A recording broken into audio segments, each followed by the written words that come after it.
Boa noite, estamos aqui on time para o nosso último capítulo da série Marcos do Envelhecimento. É uma série que a gente criou para tirar o estigma do envelhecimento, comparar aquilo que é relacionado ao envelhecer efetivamente, que é fisiológico, todo mundo vai passar pelas mesmas etapas, e aquilo que é patológico, aquilo que está, na verdade, relacionado ao acúmulo de doenças, que a gente, se não se planejar, vai acumulando ao longo da vida, responsável pelos efeitos negativos do envelhecer. Aquilo que todo mundo acha que é normal, mas na verdade não é normal, não é? E hoje a gente vai receber a doutora Andréia, que é ginecologista, amigona minha. Ela é do Rio de Janeiro e a gente vai falar sobre menopausa, perimenopausa, reposição hormonal, chip da beleza, tudo aquilo de modismo que você sempre quis saber e nunca tinha um especialista com tempo para você poder perguntar. Então, olha ela chegando aí. Bora ver, ela vai se apresentar primeiro. Oh, meu Deus. Peraí. Andréia tá por aí. Vamos ver. Gente, manda um coraçãozinho aí. Olá. Manda os corações. Oi. Manda para as amigas, para as tias, para os avós. Não importa se já tá no pós-menopausa, faz 10 anos que parou de menstruar, não importa, vai servir para você essa live. Lógico, né, se tudo está perdido, se precisar de ajuda, estamos aqui. Com certeza. Com sintomas ou sem sintomas, a gente vai dar orientação. Com certeza. E vai melhorar o quê? A qualidade de vida, não é verdade? Sem dúvida. Ó, pra quem não te conhece... Ai, esqueci, eu sempre esqueço de me apresentar. Gente, eu sou a doutora Poliana, eu sou médica geriatra de formação, mas hoje eu fui um pouquinho para a área de performance em saúde, então hoje a gente está mais preocupado com o envelhecer bem, então eu pretendo pegar as pessoas ali numa faixa etária mais jovem, para poder acompanhar essas pessoas. Então, eu digo hoje que eu sou médica de performance em saúde e longevidade. Fica um nome mais bonito, menos estigma. As pessoas começam a entender um pouquinho melhor o trabalho que a gente propõe. E eu queria agora que você se apresentasse, Andréia, onde você trabalha, onde você se formou, o que você faz. Então, vamos lá. Eu sou ginecologista, sou mastologista. Minha formação, né, eu tenho título de especialista pela Febrage, eu tenho título de especialista pela Sociedade Brasileira de Mastologia. Fiz minha residência médica na Santa Casa da Misericórdia do Rio de Janeiro e a minha faculdade foi a Souza Marques. Ah, maravilha. E hoje você atende aonde? Atendo no Rio, no centro da cidade e no Leblon. Ah, e é consultório? Isso, lá no consultório. Lá no consultório, né? Então, gente, conheci a Andréia, assim, nos cursos da vida aí de empreendedorismo, mas pessoalmente mesmo, porque eu fui lá desbravar o congresso da ginecologia para aprender a fazer terapia de reposição hormonal. Então, como eu já comentei em outras lives também, às vezes as necessidades se sobrepõem e às vezes especialidades diferentes vão tratar exatamente a mesma coisa. Né? Então, eu queria que, para começar, já que a gente vai falar de menopausa, você desse a definição para as pessoas, assim, o que é menopausa? Quando que eu posso dizer que agora eu já sou uma mulher madura, já entrei na menopausa? Qual que é a definição para o pessoal? Então, para a gente poder dizer que a paciente está na menopausa, ela tem que estar 1 ano sem menstruação, né? Ou seja, 12 meses mesmo sem menstruar. E o que acontece é que antes disso, ela já fica preocupada porque ela pode ter alguns sintomas, além da irregularidade menstrual, né? Ninguém entra na menopausa de uma hora para outra. Parou de menstruar, nunca mais vai menstruar, né?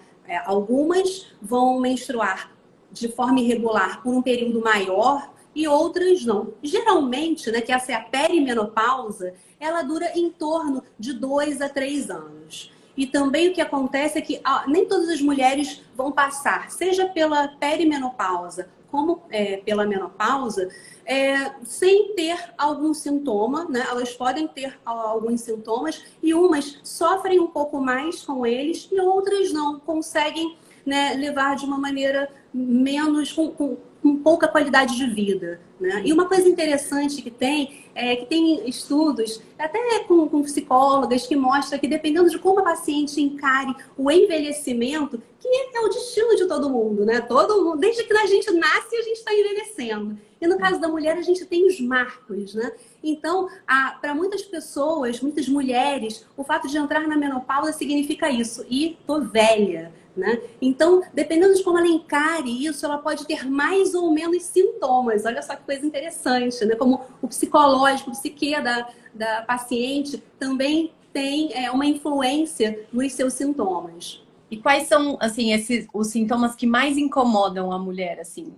O que tira mais a qualidade de vida é o mais comum são os fogachos, né? O que é isso? São aquelas ondas de calor. E como é isso? Porque tem mulher que fala, eu sou calorenta, será que eu já tô na menopausa? Tô sentindo um calor, né? Não, é um calor bem específico, é um calor que começa no pescoço e sobe. A paciente pode ter umas que são mais branquinhas, que ficam vermelhas, começam a suar. E como são essas ondas, o que causa esse desconforto maior é isso, que às vezes está todo mundo numa boa, às vezes ela está trabalhando, está numa reunião, ou está com as amigas, e de repente vem aquele calorão, começa a suar, tá todo mundo ali numa boa, às vezes está no ar-condicionado, não está nem no verão do Rio de Janeiro, né? Uhum. E aí ela começa a ficar incomodada e ela quer tirar a roupa, né? E ela tá ali angustiada, tá suando, tá vermelha, daqui a pouco ela fica normal. Né? E isso pode acontecer algumas vezes por dia. Inclusive, isso implica, né, em maior ou menor qualidade de vida, o número de fogachos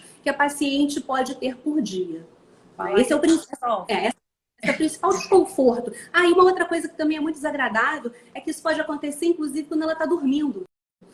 Você imagina, você está ali descansando, de repente você está acordando com o cabelo molhado, né? Tá? Então, realmente, o fogacho, né, que são essas ondas de calor, podem tirar de maneira significante a qualidade de vida da paciente. São várias, né? E também, assim, qualquer momento da vida tem essa questão da menstruação, né? De ser cíclico. A gente sofre desde quando você é mocinha, tem muita cólica menstrual. Tem aquele começo ali até você ficar regular, né? Exatamente. As mulheres já sofrem com a irregularidade, até pela síndrome de ovário policístico ou enfim, por estresse psicológico, que também pode trazer essas irregularidades, não necessariamente só a queda do estrogênio, né? Que às vezes as pessoas querem estigmatizar tanto o envelhecimento e não levam em consideração que durante toda a fase você vai ter desconfortos, né? Isso. A mulher, ela pode ter irregularidade menstrual em qualquer fase da vida dela, seja por estresse, seja por uso de medicação, seja por questão de noites mal dormidas, questão alimentar. Hoje se vê muito mulheres com distúrbios alimentares que elas vão ficar com irregularidade menstrual porque elas ficam muito magras. Os hormônios vêm do colesterol, então elas ficam tão magras que acabam ficando com irregularidade. Tem pacientes que são corredoras, que são bem magras, né? São maratonistas, que correm grandes distâncias. Bailarinas profissionais também podem ter problemas menstruais em função disso, de treinos intensos, elas são muito magrinhas, né? Então, a gente tende realmente a colocar os defeitos, né, quando acontecem na menopausa. Não. O defeito não é na menopausa. A gente pode... Isso, a gente pode ter os mesmos sintomas, não são sinais, né? Como no caso a irregularidade menstrual, na menopausa e fora dela também. E aí, assim, pelo menos no meu consultório, um outro sintoma que costuma aparecer bastante, que é muito confundidor, é infecção urinária de repetição. Que a mulher começa a ter várias infecções de repetição, aí ela fica passando em vários médicos, tomando antibiótico pra caramba, até que cai no geriatra.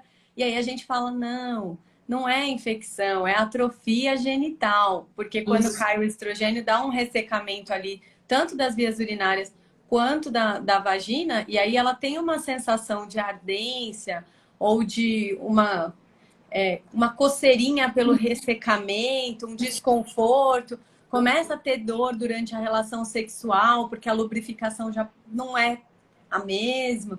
E assim, mas principalmente assim, o que chama atenção, vários assim casos que acontecem, é de assim, por falta de segmento, porque sempre passa com o médico, depois vai e não volta no mesmo médico, vai com o outro. E aí depois vai com o outro. E aí nenhum daqueles médicos anteriores percebeu que aquela mulher não estava tendo uma infecção urinária e sim tinha que fazer o tratamento ali da síndrome que a gente chama de geniturinária, isso mesmo, né? Que vem com o hipoestrogenismo. A menopausa, ela é isso, né? Ela acontece porque realmente tem a diminuição do estrogênio de maneira significante. E isso faz com que a pele modifique, né? A gente fica com a pele mais ressecada, a pele mais fina, né? Modifica o cabelo, modifica tudo, até mesmo o próprio olho, né? O globo ocular pode ficar mais ressecado e a região geniturinária, ela fica ressecada, ela fica com o tecido mais fino, né? E então, isso aí pode acontecer mesmo, esse desconforto, a dificuldade para ter relação sexual, porque o canal vaginal tá mais seco e mais fino, né? O sintoma geniturinário, em função disso também, a uretra fica mais fina, a uretra resseca também, tem desconforto para urinar. Realmente, esse é o segundo sintoma, né, mais intenso, que mais tira a qualidade de vida na menopausa. Então, vamos lá. Não, vamos lá. Não, só pra gente, porque tem umas pessoas que estão entrando agora, pra gente, tipo, tentar só resumir o que a gente já falou até aqui. Então, o primeiro sintoma que mais incomoda nos ambulatórios da ginecologia são os fogachos, que são aquelas ondas de calor, né, que trazem irritabilidade, traz desconforto no trabalho, até durante o sono. Tem a síndrome geniturinária, que é o ressecamento, e muitas vezes é um fator confundidor. As pessoas acham que é infecção de repetição, e na verdade não é. Se trata de uma atrofia da mucosa vaginal e urinária. E aí precisa ser feito o diagnóstico certo para você efetivamente tratar, porque aquela sensaçãozinha de arrepio que dá de você querer fazer o xixi e não conseguir, e aí na verdade é só a sua uretra que está ali um pouco inflamada por conta do ressecamento. Realmente, assim, eu já tive infecção urinária, é um negócio ensandecedor. E aí você ir em vários médicos e não conseguir tratar, acho que é bem desconfortável, né? Esses são os sintomas, então, que... durante a relação sexual também, né? Que tem gente que acha que a terceira idade não é... já não tenho mais idade para fazer sexo, pelo amor de Deus. Né? Eu tenho senhorinhas de 80 e poucos anos que mostram que, assim, elas estão ali... a melhor fase da vida, porque realmente não tem tanta preocupação, não tem filho enchendo o saco, a parte financeira, tipo, tá mais resolvida. Então, assim, se é um momento que você tem que cuidar ali do teu parceiro, da tua relação, em todas as fases da vida. Se não quiser, por opção também, é válido, mas, né, acho que é importante a gente tirar um pouco o estigma, né, porque a mulher é aquela coisa que é só se você quiser, não é obrigatório. Mas existe tratamento, porque se você sempre foi uma mulher que gostava de ter relação e tá há alguns anos, né, sem ter aquela conexão com seu parceiro, porque sente desconforto, tem tratamento. Isso. E muitas vezes tem essa questão. Quem vem primeiro, né? O desconforto da relação sexual, a queda do libido. A queda do libido ou o desconforto da relação sexual. Então, tudo tem que ser avaliado. Né? E essa questão dos sintomas geniturinários, eles são muito beneficiados com o estrogênio local, a terapia, né, hormonal local, que é uma terapia que, assim, no conjunto a gente pode falar que ela é um tanto quanto segura, porque não tem uma ação sistêmica tão grande. E ela é bastante válida para os pacientes com esse tipo de desconforto. Sabe? Sim. A libido... Desculpa, pode falar. Não, pode. Então, a libido também tem essa questão, né? Se está sentindo dor, vai associar a algo desconfortável, então já tende a evitar. Por um outro lado, também tem aquelas questões de mulheres que nem estão na menopausa ainda, né? Uma coisa interessante, que já vem se questionando também de queda de libido, porque é muito importante a gente fazer uma avaliação do que está acontecendo com a paciente, seja na menopausa, perimenopausa ou antes da menopausa mesmo, né? Está estressada? Está dormindo mal? Tem alguma doença crônica? Né? O que está fazendo com que essa paciente, né, não tenha libido ou que ela esteja apresentando uma queda de libido? E a maioria acha que é problema com a testosterona. Não, eu devo estar com a minha testosterona muito baixa, né? Deve ser isso. Não, vamos com calma. A gente tem que ter uma alimentação geral, inclusive de como está o relacionamento, como ela está se sentindo, a autoestima dela, né? Às vezes ela se olha no espelho, não está se achando tão interessante, tem alguma coisa que possa estar sendo um gatilho para essa diminuição da libido. Isso aí é uma coisa muito bem avaliada. E o ginecologista, ele, né, absorve muito essas pacientes. A gente tem que conversar muito com elas. Até porque para você se conectar com o outro, você precisa se conectar com você mesmo, né? Então, assim, se você não se gostar, não tem como você criar esse vínculo. E não importa se é uma relação nova, né? Tipo, assim, numa relação nova ainda tem mais aquela coisa da aventura e tal, mas se for um relacionamento já de muito tempo, fica aquela coisa meio largada, porque eu me larguei, aí realmente que não vai rolar nada. E aí a questão do afeto, todo mundo precisa de afeto, né? Para você namorar, você precisa se dedicar ao outro. Mas antes de se dedicar ao outro, você precisa se dedicar a si mesmo, né? Isso. Então, tem uma questão do ciclo da sexualidade. Isso aí já é até tema para uma outra live. Uma outra live para a gente falar só de sexualidade.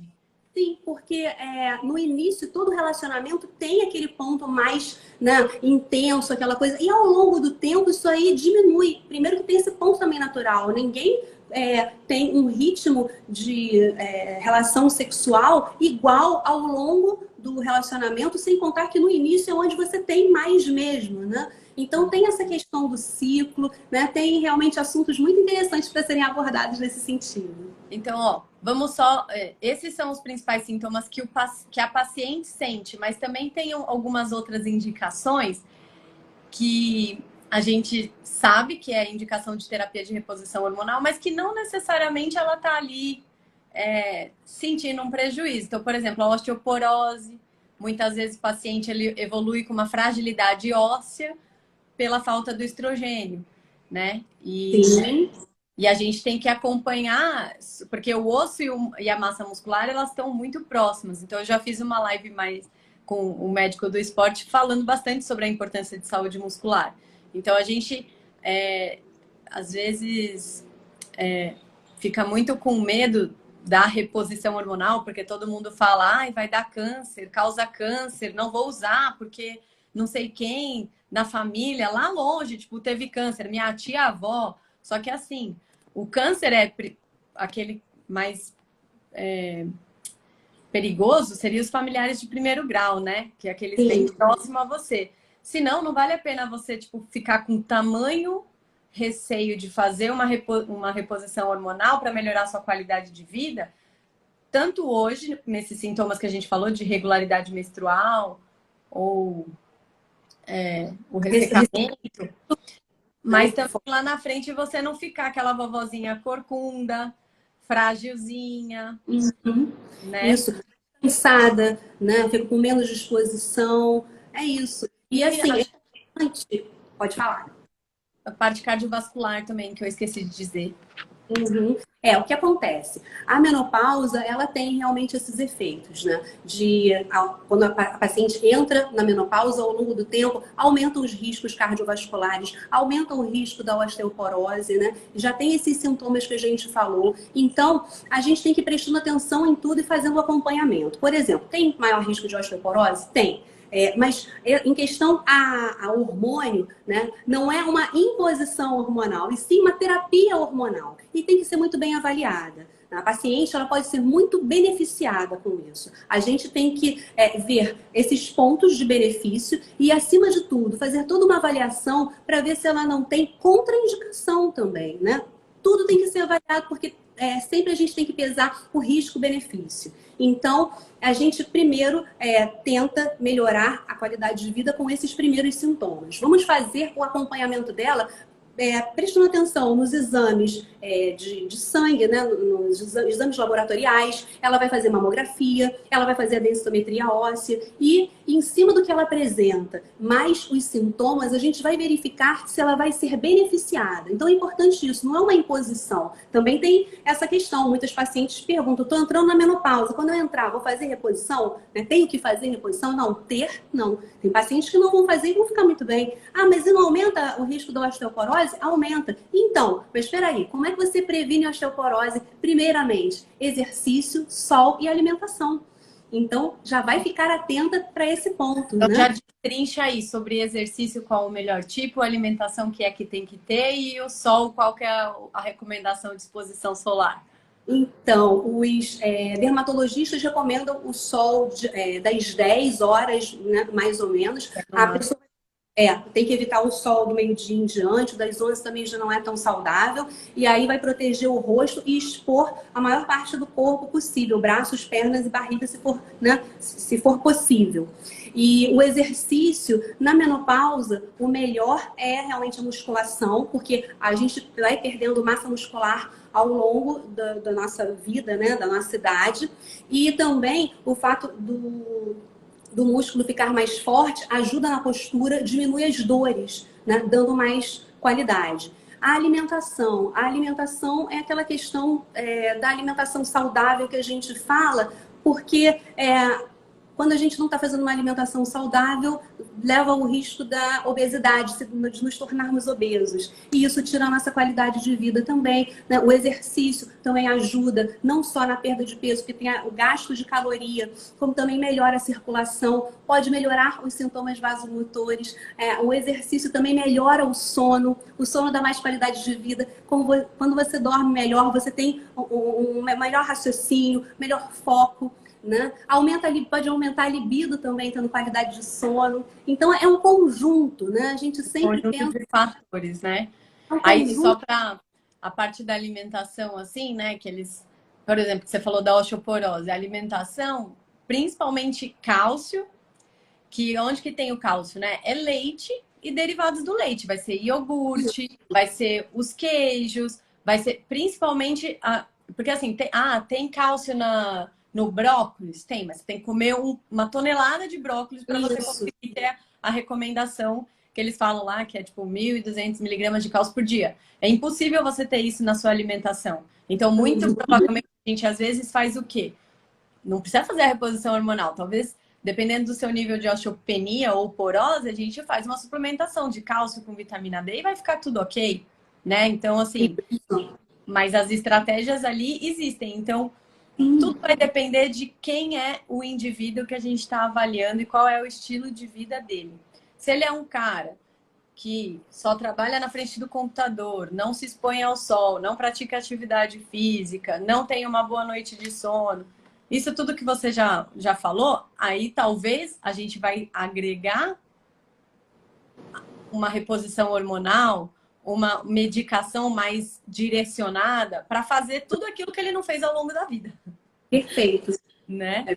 Mas a ideia é, o teu estilo de vida vai prevenir a necessidade de uso de medicamentos. Então, gente, a prevenção ou a promoção de saúde, vocês que ainda não entraram na menopausa, tem que começar de agora, porque um bom médico vai trazer muita economia para o bolso e para a qualidade de vida, porque você não vai ficar internando por dor, passando em diversos especialistas e profissionais de saúde para controlar, porque realmente a prevenção exige consistência, né? Que é para prevenção de doenças, né? Que o povo não sei se as pessoas entendem o que a gente entende, porque pra gente a gente vê todo dia. Todo Isso. dia é tão difícil ser geriatra nesse Então, Brasil. mas é por isso que a gente está aqui, né? Para orientar, né? Para dar todas as dicas, né? É isso. E aí só para a gente, então, assim, dar uma ideia para quem está assistindo a gente sobre as vias de administração. Mesmo que tenha reposição hormonal, é injetável? É de gelzinho que vai passar na pele? É intravaginal? É via oral? Como que a gente... as possibilidades, assim, né? Das vias de administração. Vai usar Isso. testosterona ou não? Né? Tipo, tem uma série de... Então a gente começa fazendo a avaliação da paciente, né? Fez os exames, disse quais são os sintomas, a gente decidiu fazer então a reposição. Inicialmente a gente pode fazer reposição oral ou pode fazer a reposição em gel. Também tem a opção, quando a paciente tem gel ou um creme, né? Também tem a opção de fazer reposição hormonal, como é que chama? Com creme vaginal. são cápsulas, na verdade, né? E aí foi o que eu falei. Tem os sintomas locais, que são bem melhorados com isso, e é um tipo de terapia hormonal que não tem uma ação sistêmica, né? Uhum. Mas temos também os implantes, que é uma forma de fazer terapia hormonal, e a gente vai ver tudo conforme os sintomas da paciente. Se vai fazer um pouco de testosterona ou não, né? Se vai fazer só estrogênio, vai fazer estrogênio e progesterona, se ela já tem, se ela fez esterectomia ou não, né? Realmente, hoje o tratamento é bem individualizado, né? Não só E aí eu vou puxar um gancho que você falou aí, né, dos implantes. E aí eu acho que é do interesse de muita gente sobre o chip da beleza, que a gente Nossa. já ouviu falar, muitas globais usam o chip da beleza. O que é o chip da beleza? Qual é Pois que... é. O chip da beleza é um implante, na verdade, é uma forma de terapia hormonal com implante, que teve esse nome erradamente, né, colocado na mídia, e começou com isso realmente, com influencers e com globais? globais, né, as atrizes, dizendo que estavam usando, que estavam muito satisfeitas. Uma coisa muito importante é que fique claro é que reposição não, na verdade, a terapia hormonal, né, não tem função de beleza nenhuma, não tem esse compromisso com a beleza, e sim com a qualidade de vida. Então, esse nome foi dado de forma errada, né, e o que acontece é que muitos profissionais acabam fazendo a terapia hormonal de uma forma que não é adequada, né? Então, quer dizer, tem os benefícios? Tem, mas também quando você faz uma terapia, você tem que informar dos possíveis efeitos colaterais, e aí isso veio aparecendo depois, né? A paciente pode ficar com a pele muito oleosa, com muito acne, né? A menstruação, para aquelas pacientes que estão com irregularidade menstrual ou que ainda não estão na menopausa, a menstruação pode ser suspensa, né? Em função do hormônio, porque aí bloqueia o ovário, não ovula, aquela coisa toda. Então tem que ter cuidado com isso e, acima de tudo, saber que chip da beleza, um nome que foi empregado de forma errônea, né? E o hormônio usado principal é a gestrinona. E, enfim, é essa questão. Não tem o Até compromisso com assim, né? Porque realmente, assim, por que que ganhou, né, assim, a credibilidade no mercado e todo mundo buscou? Porque realmente tiveram pessoas que tiveram um aumento da massa muscular, que tiveram melhora na disposição, que elas realmente esteticamente elas se sentiram mais sequinhas. Então, teve tudo isso, que é o lado positivo da coisa. Só que o que Sim, não foi falado, que é o que aparece por trás, é o lado negativo, em questão de segurança da medicação, né? Que isso. a questão da segurança e aquelas mulheres que ficaram com a voz e o gogó mais proeminente, ou E, até o próprio o clitóris, que não, são situações assim irreversíveis. E aqueles casos que a gente sabe que existe, mas isso não é falado na mídia, sobre aparecimento de câncer. Hoje a gente não tem estudo, né, evidência científica que garanta que isso não foi a causa daquele câncer que aquele indivíduo teve.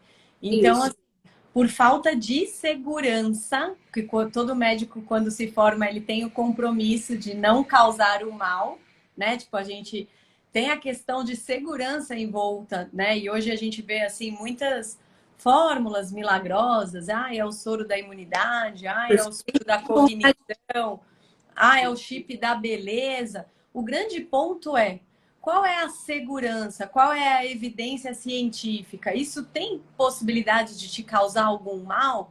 Porque o teu organismo é tão complexo e os sistemas estão tão conectados que a hora que você desregula uma engrenagenzinha, traz uma série de complicações que depois que você, mesmo que seja 1 em 1000, mas se for você esse e não conseguir reverter, a tua qualidade de vida, assim, ao longo dos seus próximos 40 anos, vamos supor uma mulher de 40 anos que pôs o chip da beleza e deu ruim, né? E a gente sabe que esse tipo de coisa a indústria farmacêutica tenta abafar, justamente para poder vender, né? Isso.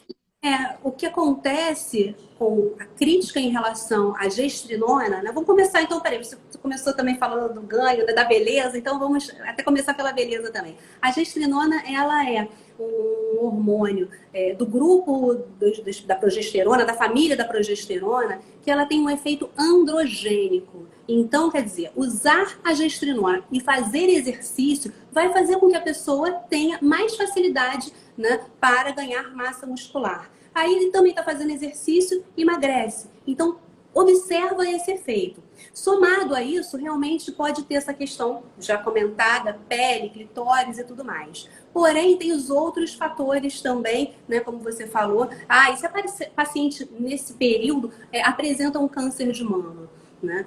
A gente não tem estudo o suficiente para dizer que foi. Na verdade, a gente até quase diz pelo conjunto da obra de estudos que não foi, mas não com a gestrinona especificamente. Então, esse é o problema. Então, você não tem uma bula, né, quando você vai fazer o uso do implante, você não tem uma bula te informando de efeitos colaterais, interação medicamentosa, não tem. Então, por isso que tem essa crítica, né, de isso se tem alguma coisa fora do esperado. Como você vai conduzir, né? Não teve uma informação prévia. Essa é a crítica em relação ao chip. Não é liberado pela Anvisa, né? É feito off-label. Bem feito, pode atingir o que a paciente deseja, mas o que acontece é isso, tem que ter a informação. Né? Exatamente. Porque tendo informação, estando claro que a decisão está sendo compartilhada entre médico e paciente, aí tudo bem. Porque o que é combinado não sai caro, né? Então, assim, a gente está aqui mesmo para informar que não existe ainda estudos o suficiente, a terapêutica existe, muitas vezes os riscos de não usar, né? No caso, você comentou comigo, o tratamento de uma endometriose, a mulher que sangra muito, que tem muitas cólicas, aí talvez valha a pena, ela quer um dia ter filho, enfim, não é caso de você ir lá e retirar um útero, você lida com esse paciente de uma forma mais cautelosa, mas você acompanha e vai... Mas assim, como tudo está no início, a gente não tem como garantir, né, todos esses possíveis erros e é isso, a decisão tem que ser compartilhada sempre, né? Isso, com muita informação. O mais importante. Exatamente.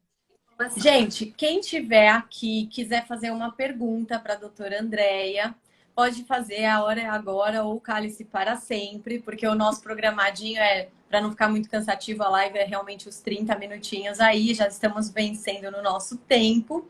Então, já falamos acho que pelo menos do meu script, acho que a gente já falou de tudo. A gente definiu o que é menopausa, a gente falou os sintomas mais prevalentes no consultório, a gente falou das estratégias para tentar evitar, né? Assim, evitar que você sofra com os efeitos negativos ali da queda do estrogênio. Tem várias formas, né, da gente contornar isso. E assim, basicamente, todo especialista que eu chamo aqui é aquela coisa. É a dieta, é o exercício, é se expor ao sol e dormir bem. Lidar com o estresse psicológico que ninguém mais aguenta ouvir, mas na prática ninguém consegue colocar né? E é isso, eu falo para paciente, olha, tá parecendo aquela coisa clichê, que você tem que fazer exercício, boa alimentação, né, tomar água, ter de sono, mas é isso. É isso, porque assim, é aquilo que eu falo para os meus pacientes, né? Principalmente os mais novinhos, assim, 50, 60 anos, fala, cara, o último bonde tá passando. O último bonde para você chegar lá com os 80 sem nenhuma doença limitante, incapacitante e sem também interação de medicação, porque às vezes o paciente precisa da medicação para contornar alguns sintomas, só que assim, a gente precisa da medicação, só que a medicação traz efeitos negativos, né? Então, a gente realmente... só ver aqui rapidinho, a Gi queria elogiar a doutora Andréia pelos esclarecimentos para nós mulheres, paciente na área da doutora Andréia. Deixa eu só voltar aqui para ver se alguém fez alguma pergunta.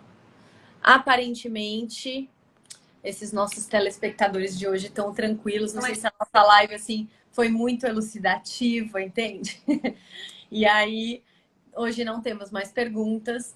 Andréia, muito obrigada. Essa foi só a primeira de muitas. De repente a gente marca aquela para falar sobre sexualidade, como que a gente faz a avaliação no consultório, né? Sobre libido, sobre satisfação sexual, sobre desejo, sobre transtorno do desejo hipoativo, que se chama hoje, né? Você tem que fazer uma avaliação ampla, porque depois que aí sim você excluiu possíveis causas de queda de libido, você pode pensar em entrar com a testosterona para paciente.